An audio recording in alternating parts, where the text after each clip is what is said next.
Welcome back everybody. 10.2 brings a lot of big class reworks and changes, even changes to a whole section of the game, one part of the Holy Trinity. So there's a lot to talk about, and Rogues, it is your turn.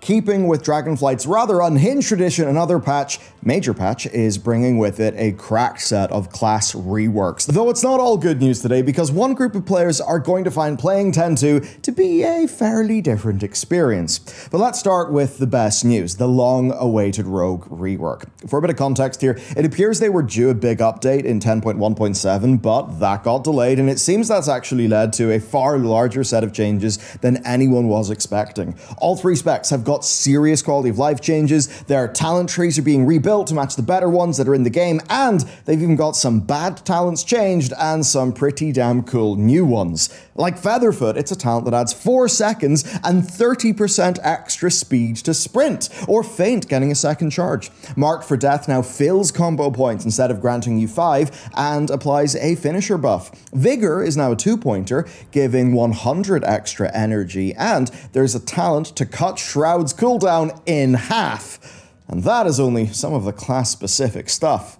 It's pretty damn crazy, so join me today in this video as we talk about what's changing in 10.2. Brought to you by today's sponsor, Boot.dev. Their founders are avid WoW players, they're viewers of this channel, and code Bellular gets you 25% discount. Now, Boot.dev is a programming RPG that makes learning back-end development fun. They've got quests, levels, achievements, a global leaderboard. Now, back-end developers in the US earn a median salary of $100,000 in 2022. It's a pretty sick amount of money, and it's a role that often gives you remote or hybrid work. And BootDev specializes in back-end development using Python and Go at your own pace. You can avoid tutorial hell and just start coding. That is what their fantastic platform is all geared towards. Just going through the various different topics, there is a utter boatload of content on their site. Starting off super approachable and then actually getting properly in depth. This is so much better than bouncing around YouTube tutorials or surface level stuff that doesn't actually result in you shipping working code and projects, right? No, it is satisfying and it is focused.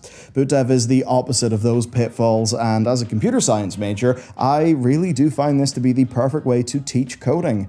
Boot simply just beats any semesters that I was getting in university, right? And these are skills that, yeah, can lead to very significant earning potential, or if you're just like me, well, chipping away personally to kind of, well, not be rusty anymore. So, learning, it's fun, you can do the same, and you can learn to code with 25% off using code Bellular. Big thanks to their founders Lane and Alan for supporting us. With that said, let's roll. Okay, Rogue specs then. For Assassination, they are getting their AoE finally fixed up, and they're trying to raise their skill ceiling. Apparently, Assassination was lacking a way for the most skilled players to work extra hard and get some more results for their effort, which was always one of the major draws for Rogue. You could go pretty sweaty, so that's part of what they're doing here. The tree has been massively reshuffled for a start, but let's just focus on the cool new things. Sudden Demise causes the Rogue's bleeds to instantly kill a low HP enemy with a massive burst of final and fatal damage. They get a talent for an extra 100 energy, with Vigor's change brings them to a massive pool of 300 energy. Their AoE improvements are big too. Caustic Splitter lets them splash their poison damage around the place for some passive AoE, while Crimson Tempest doesn't have an instant damage component anymore, meaning that it's more of a bleed to apply than a move to just spam mindlessly. And it looks like the idea is to just keep Tempest applied and then focus on envenoming to basically boost the new poison splash. And it also helps that Poison Bomb is 8 yards up from 6, and Indiscriminate Carnage has been turned into a passive, applying Garrote and Rupture to 2 bonus targets from stealth, so rogues can always open with their AoE bleeds. And then next, the class developer is off the rails, giving us a pretty crazy choice, right? They've put 2 different Exsanguinates on the PTR tree. One of them is an active version. You press it and then your bleeds basically drain your energy to do more damage. The other one is passive, that does the same thing all the time but less effectively and only when you're above 100 energy.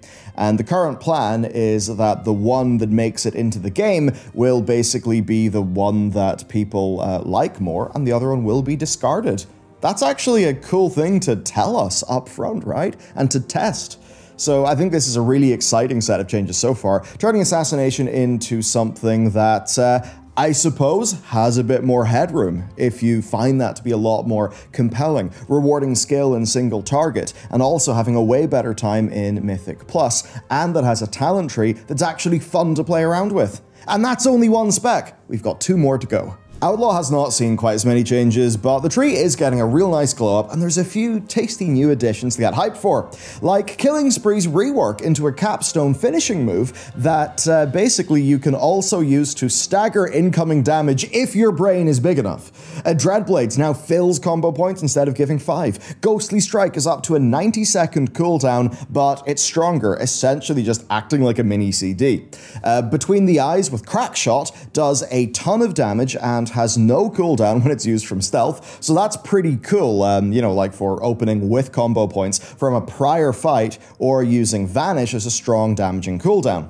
Between the Eyes also gives the rogue a crit buff now, instead of it just being a debuff in the enemy, which of course allows for better target switching, which will feel way better in the game. Then this new talent is a fascinating one, Underhanded Upper Hand. Slice and Dice does not lose duration during Blade Flurry. Blade Flurry does not lose duration during Adrenaline Rush. Adrenaline Rush does not lose duration during Stealth. Wild. Stealth abilities can be used for an additional 3 seconds after stealth breaks too. And this basically means that Vanish is a crazy giga cooldown that extends all your other cooldowns, and combined with the upgrade to Between the Eyes, you can go crazy. So that means if you kill a mob with CDs up, you can just stealth and have them for the next mob or pack. Or, of course, if you want to use Vanish to preserve your cooldowns, maybe when somebody pops a defensive in PvP, I mean, it's cool. It's an obscenely strong, like, quality of life change in a way for skilled players to shine. Now, while that is the most important one, there's also a new Blade Flurry talent that gives combo points when it's pressed, and one that lets Blade Flurry work on blind. AoE blind. Yeah, isn't that crazy? Albeit with a reduced duration. Now, these additions and changes are on top of a tree shuffle that frees up quite a lot of talents and makes the routing a hell of a lot easier, so it's a real big win. Subtlety Rogues then, you guys are the least changed, but you do have a massively improved tree and a few new toys, like an upgrade to Kidney Shot that summons in shadow clones who will kidney shot your nearby enemies. So you have an AoE Kidney Shot, which is mad, and a huge buff to Shadow Blades that basically turns into a crazy strong cooldown. It now adds 20% shadow damage to all attacks, and every generator fills combo points instead of just adding 1. So with that, every other global cooldown will be a massively buffed Eviscerate or Black Powder, which is just crazy. On top of that, a talent gives 6% haste to Symbols of Death for even stronger cooldown stacking too. And the best bit here is probably the quality of life buff to Shadow Techniques, because instead of attacks randomly giving you combo points, meaning you can get baited into overcapping your combo points or maybe missing a charged combo point, it now works in a different way. The point that you would get from Shadow Techniques basically goes into a storage buff, and these stored points are added whenever you press a generator, but it won't overcap or anything like that, so it's a smart way to get around that usability issue. Another talent then works with this too. During Symbols, Shadow Techniques triggers faster. Doubles points and finishers can spend points directly from storage. Between these and things like the new Gormaw's Bite cooldown, they're just going to feel very different. Now, one of the less sexy parts here is that their resource gen and spend are being played with a bit to reduce their burst up time, but make it a lot more potent, instead of it just being all go all the time, which hopefully will pan out, but I suppose it's a little risky. So, of course, there'll be a lot of feedback and a lot of iteration by the time this ends up being live. The basic idea, though, is they're putting a lot of work in. Now, our next major rework is to Demon Hunters, except it's not ready yet. The Demon Hunter trees are one of the last remaining ones that are kind of notoriously bad for actually making builds and customizing, even if the class gameplay is pretty good. And that means that it should be a fairly easy rework to knock out of the park. Once these changes, of course, are pushed onto PTR, we will update you. Hello everyone, Michael's on holiday at the moment, but the Blizzard team are not, and they've pushed some pretty major changes to the PTR, so here I am to deliver some interjections and updates while he's off enjoying himself doing God knows what. So some of the Demon Hunter changes have actually made it to the PTR, and people are very, very happy at the minute. Havoc players are absolutely over the moon, right? Because a shit ton of talents are down from, like, you know, the 2-pointers, the 3-pointers that are kind of bleh. They've moved an awful lot of them down to 1 point, so it's just put it in, on you go. They've also added Fell Eruption to Havoc baseline, which means they just have a stun now. That's going to be very useful for Mythic Plus, on top of obviously Chaos Nova. A big change then is Fodder to the Flame, that random demon spawn. It's no longer RNG. It's actually moved to being triggered by Spectral Sight every 1 minute 30 seconds. So now you can literally, if you need that damage boost, if you need that heal, you can press the button and do it. There's still a little bit of jank to it because Spectral Sight's a kind of buff that you press. It's on the GCD, so it's not quite perfect just yet, but combined with Fodder dying to I-Beam and Fell Devastation right away, this is a huge upgrade. And Metamorphosis is moving to be a little closer to other cooldowns, going down to a 3-minute cooldown with a 20-second duration to match, instead of being this one thing that you press every now and again and keep it up half the time. An interesting one is that Fell Barrage, their cooldown that they basically haven't used in years, is actually moving to be more Breath of Sindragosa light. Not the keep it up forever kind of deal, but now it drains every second and just like passively happens like Breath, and you can do things like Blind Fury, you can do things like use Immolation Aura, use whatever is going to generate you Fury. You can stack those up to try and keep your Fell Barrage rolling. At the minute it's not quite finished, but it does look like a pretty decent upgrade to that overall. Momentum, the damage buff for using your movement abilities, it now stacks up for 30 seconds instead of 10, which means you can just kind of press your movement buttons whenever and add to it, which kind of makes it like a substantial amount easier than before. But if you do miss the skill ceiling attached, they've actually made a choice node with it, which is Inertia, which gives a 20% damage buff for 5 seconds after you use an Unbound Chaos buffed Fell Rush.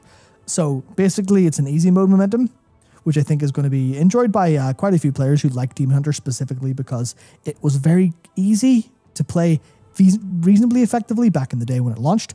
Obviously Momentum had that skill ceiling, but now they've kind of given that back. You've got an easy mode versus a hard mode. That's made even better because it's not quite implemented yet, but they talked about a talent that will give you an extra charge of Immolation Aura that will completely stack, so you don't have to hold them. You can just press it twice and then it has a 30% chance to refund, which will give you loads of Fury for your Fell Barrage. It'll give you loads of Unbound Chaos for that damage window if you want to extend it. There's some smaller things as well, like Serrated Glaive triggering off Chaos Strike, Blade Dance giving a bit of a 15% shield while active, a callback to the days where you would have 100% dodge, as well as Fell Rush no longer granting Fury, meaning Fury generation's a little bit moved over to Fell Blade and Immolation Aura, which I think might sound like a little bit of a nerf for generation, but playing Demon Hunter, you're swimming in Fury so much, at least this spec's going to work the way they intend now. Then a few last little things like Fell Rush upping the GCD triggers to 0.5 seconds, up from 0.25. That will feel a little tiny bit slower when you're using it, but as some people have pointed out, it basically won't matter very much, and it'll probably help Fell Rush feel a bit more consistent instead of you press the button, your buttons glow, you can't quite press them yet because there's some lag. But Fell Blade is a good one. It's down from 1.5 second GCD to 0.5, which basically means you can press buttons faster after Fell Blade, which now that you're going to need Fell Blade for Fury generation, that's going to be a lot more fun whenever you Vengeful and then go back in. Speaking of Vengeful, the Initiative talent, which gives you that extra crit chance, that's actually been improved now because it no longer breaks on dots. Those are the Havoc changes. The Vengeance ones aren't quite on PTR, so we'll have to cover those in a later video. But for now, I'll pass you back to Michael, and I will see you again very soon. Hunters then. Yeah, my old main is getting a little spot of love after the silence, though not as much as I would have kind of hoped. Here's the deal. Marksmanship has Windrunner's Guidance redesigned to be less random. Survival has Wildfire Bombs buffed 40% on single target, basically baking in the Aberrus 4 set into the spec. And Beast Mastery has got Aspect of the Wild removed because it was basically pointless when Call existed. Instead, they're getting a talent that increases Barbed Shot by 2 seconds, and Master Handler now drops the cooldown of Kill Command when Barbed Shot ticks. Call of the Wild has been dropped to 2 minutes, and the new Kill Command and Barbed Shot get 50% cooldown reduction when it summons in a pet. and one of the choice nodes is now a ramping damage buff while it's active. Quite a lot then, and combined with some tree changes, this should be a decent band-aid fix for one of BM's most annoying talent issues. But I mean, overall, if you wanted a really large change, this is not that. Hunter is still kind of awkward in terms of gameplay and fantasy, but of course not everyone will agree with me saying that, which is okay, though it is why personally I would be liking something fairly chunky for 11.0. Okay, moving on then. My most recent main priest is getting some love, a little bit of hate. Power Infusion is being nerfed to Oblivion. RIP.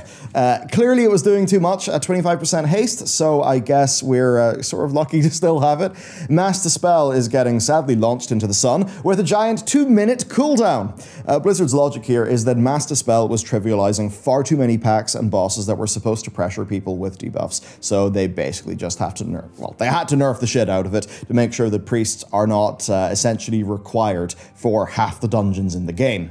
Which is, yes, fair enough. Now, my proper main spec discipline is getting simplified a little bit because basically we had so many buttons to press, right? It ended up being quite wild, the sorts of things you would have to do to set up a ramp, and this is feedback that really came from a lot of even the higher end discipline priests who would be the people who could actually make use of all of that, the stacking and doing all the crazy planning. So what's happened is Schism and Shadow Covenant are now passive effects that trigger off other abilities instead of being their own buttons, which basically just reduces how long the whole launch sequence of your ramp takes. Mind Blast is now on a crazy long cooldown, Power Word Solace has been removed, and Harsh Discipline has been changed to be a random proc instead of every 4 casts. I think with the idea being that that's one less thing to sort of track. But in return for all of this, we get a lot of damage and healing buffs, including a rather big buff to Atonement when outside of Raid, which for Blizzard is kind of a way to still, to basically have like Mythic Plus disc be good without making Raid disc be busted. And we also have got a new talent that people are calling Uppies, which sounds lame. It's called Ultimate Penance, because you float up in the sky and you just rain down penances everywhere. It's basically saying, hey, your divine toll is nice, but look what we can do. We fly. It's awesome. And to prove that I really don't want us to start calling this Uppies, technically Uppies is something that you are given to be lifted, not you lifting yourself. So the only button that should be called Uppies is Zephyr. But, maybe I can get over that. Basically, it's a really cool game. It abbreviates to UP, so yeah, let me know what you think it should be called by the community. Anyway, I cannot wait to use this. It has a raw cool factor that screams spec and class fantasy.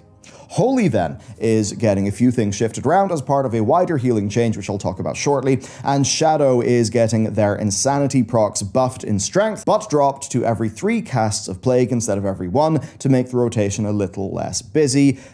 Brave, kind of taking away the cool thing. We'll see how it pans out. Warlocks then. There's certainly reason for Demonology to not be that excited, it seems. Basically, you're getting power pulled out of your Portal and your Tyrant and put onto Shadow Bolt and Demon Bolt. A few redesigns to clarify and straighten out how spells work as a part of all of this, with random rolls for extra demons being removed, and overall, it's not been taken that well by players from what we can tell. And this is mostly because Demonology Warlocks really enjoyed busting out a humongous Portal and Tyrant combo. It felt great.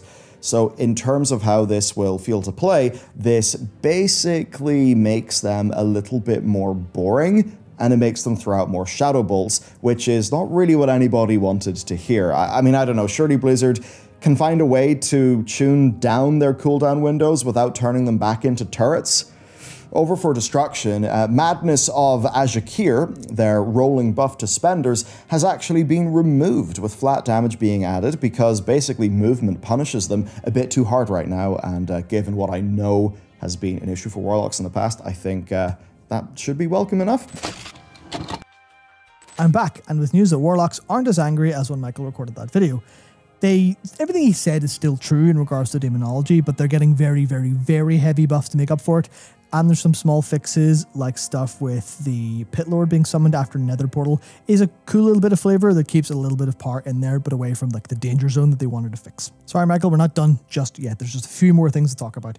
Guardian Druid no longer gets infinite rage from Blood Frenzy Thrashes. It now has a target cap, meaning that they're not going to be the giga-pulling, never-dying creatures to the same extent. Monks are in kind of a weird place because Mistweaver had Healing Elixir moved to being passive instead of a button that you press, which makes it a lot easier. Obviously, triggers automatically at 35% HP, but that's kind of removing agency and splits it up between its use case and other specs, so that's a little bit weird, let's put it that way. So Mistweaver definitely needs a little bit more love on a whole lot of fronts, and that's kind of not going to do it. Windwalker feels fairly left in the dust comparatively compared to the other two specs, so hopefully they get a little bit to look at. Not even many changes there, literally just people are talking about it, so I want to kind of parrot it. The next thing then is Augmentation got nerfed. Basically, they grant less max HP now, and there's a bit of a nerf to the main stat they provide, basically because they're a little bit too strong in M+, so they're trying to take a little bit of power off that, but we'll see how that actually pans out, because I think most people are looking at the nerfs and going, that's nowhere close to enough, what are you doing? Now, a fun thing is part of the healing fixes, actually. Warriors' Rallying Cry is down to 10% HP. I'm very sorry, Warriors. Same with Havoc Demon Hunter. Their Darkness is down to 15% chance to avoid damage instead of 20, which is, it's part of the raid cooldowns being nerfed, but it does suck for Warriors. Warriors are going to be so mad. This is part of their attempt to make raid cooldowns a little bit weaker, but it kind of sucks for Warriors because that was a really good tool and now it's kind of weaker for no good reason. It's a little bit unfortunate, but if it makes healing fixed, then I think it's kind of worth it. Speaking of healing, Holy Paladins. Nice. Nerfed pretty heavily across the board. We'll see if it's enough. I imagine not, because they are very strong. Anyway, back to Michael to finish the video off. The last few changes then are some bad news for Unholy DKs because you're losing your power infusion privileges. Basically, Blizzard are taking the power out of their 3-minute window with Gargoyle and Army nerfs, and they're putting it back into their 45-second windows with Apocalypse and base ability buffs. They're also losing the haste from Unholy Frenzy now, where just it grants 20% flat damage instead. Over in Druidland, for what is basically a Druid patch, Balance is getting an ion cannon, literally. Using the technology from the Evoker's Landslide, boomies can just drop well, it's more booming. It's an orbital strike that nukes an area and applies Stellar Flare to everything inside for AoE nuking, and it's a choice of that versus Wild Mushrooms for steady AoE. Rattle the Stars has also been turned into a passive buff instead of one that stacks with spenders. Blizzard basically say here that they would prefer that people do the pull and spend of Starlord instead of the maintenance buff of Rolling Rattle. Actually, bad news on that. Orbital Strike is very cool, but they've decided that they're actually going to revert it with a recent update. Because basically Orbital Strike was for PvP, it was for the Celestial Alignment 1-minute burst that they needed, and that kind of ruined PvP for Boomkins entirely, so they went back on that. Instead, they're going to take the same idea, which was, hey, you need to do like burst DPS at the start of Dungeon Pack. Here's your Orbital Strike. Instead of that, they're actually changing their mastery, so you don't really need to wait until you're multi-dollar everything to see how the damage actually goes. So it's a little unfortunate, because that was very cool, but at least they're still getting the core design problem solved. Ferals then, you guys are getting a tiny change to keep Apex Predator a bit more AoE focused, and a random proc of Incarn has been replaced with a damage buff for maintaining bleeds during it instead, which does sort of seem across the board pretty good. Healing then. This one, of course, matters to me now that it's my main role, somehow, and I'll probably dig into this more in the future when things are a bit more finished. But basically, healing has been a massive topic that Dragonflight has been having some trouble with, and this has impacted, of course, all players, the healers and the people getting the heals. So here's essentially the TLDR. Blizzard are kind of going to rebalance how healing is. They are pulling healing power out of big group spells and cooldowns, and they're then moving that healing back into individual heals. Right now, raid healing basically boils down to everyone getting cooldown timing and standing in the many different ways to reduce incoming damage, like a barrier or AMZ. But that's actually left Mythic Plus in a really awkward place, where the only way to handle big damage is to use those cooldowns. But then if somebody makes a mistake, you're the only healer, you might be out of cooldowns, and when you do a single target heal, you watch as their health bar doesn't really move that much. Single target healing, Blizzard says, is quite simply too weak now. So across every healer, they have pushed more of the healing into your literal healing clicks instead of the other things. This has actually gone far enough that Atonement, I suppose, has a bit of a nerf in Raid. Resto Druids are slowly being pushed a little more into the spot healing niche instead of the very comfy, you know, blanket all your hots and have a nap that they had been for a little while. On top of this, things that restore mana are largely getting nerfed too. So we'll have to see how this one shakes out. People, I think, right now, like the jury's out. People are in disagreement when I kind of read through the forums and stuff. But, I mean, if you see it as a big nerf, then I could understand that, because healers have actually felt like they've really had a hard time, especially in this season of Mythic Plus. But then again, making healing flow right with the incoming damage profile seems to be Blizzard's goal here, so that I suppose we don't have things like Season 2 of Mythic Plus happen again. And I suppose here's the real truth of why Blizzard wants this. If they do this, then it will let them design damage patterns that come in far more smoothly, instead of massive live or die group spikes. And if they are able to achieve that, then Mythic Plus and Raid could end up being a lot more enjoyable for healers. So right now, people's whole live in the razor's edge based on pressing the cooldown at the right time thing is not where they want to go. So this way, they should be able to buff every healer's ability to spot heal, which should allow healers to react to incoming damage on 1 or 2 targets without immediately them having to think about which big power button do I hit to solve this problem. And I mean, remember, one of the reasons why Holy Paladin was part of the God Comp was because it had the strongest ability to immediately top up health bars. And I think Blizzard saw that moving to regular damage on specific targets, that's going to be a lot easier to heal in Raid and Mythic Plus, evening out those imbalances and ultimately solving the problem of healing being too hard. If they mess up, could be a disaster, but the goal itself, I think, is noble, and I do understand their reasoning. And there you have it, that's the big wave of 10.2 changes. I think some pretty immense victories here, and there's time to iron out the other issues. Basically, good work, Blizzard. It's nice to see that they haven't slacked on this. It's not like they just started really hard with like the Rat Paladin rework and then completely fell asleep at the wheel. No, they're actually continually making the game better. Kind of crazy, and I'm pretty happy. I've already got a rogue at level 70.